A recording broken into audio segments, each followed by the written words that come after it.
Yes, I'll give way.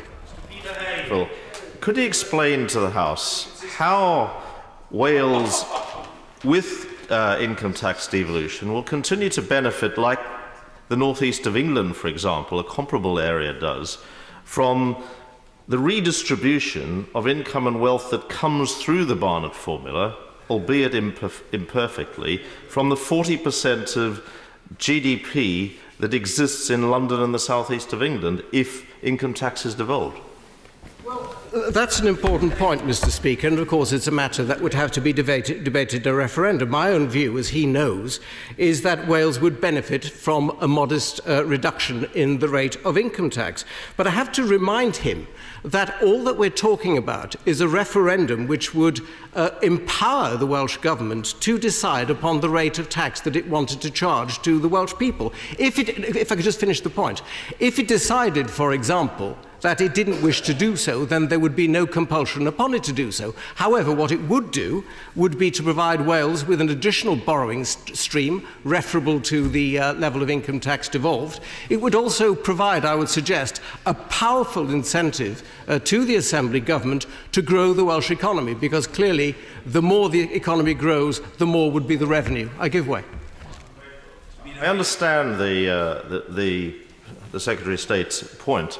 However, I find it very interesting that he hasn't got an answer to my question, because I say to him that, namely, how would Wales continue to benefit from this vast wealth that exists from a relatively limited area of the population and is redistributed right across the UK? And there's the fact that he hasn't got a clear answer to that makes me extremely sceptical about this entire proposal.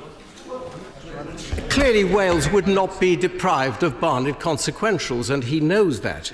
But what we would have is an additional tool for the Welsh Government to use, should it decide to do so, in growing the Welsh economy. And I would have hoped that he would be bold, because he's spoken in the past of the need to grow the private sector, for example, in Wales, and I would have thought that a small differential in the rate of tax would be a significant incentive to that private sector. I'll give way to the right honourable gentleman for the last time. Being very generous, but he'll understand this is quite an important point.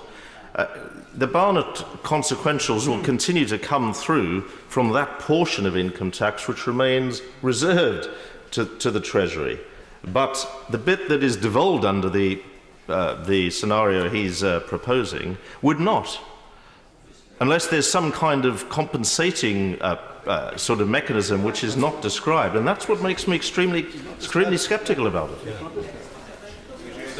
The sum passed to the Assembly would be subject to indexation every year, and this would take into account both growth and contraction in the wider UK economy.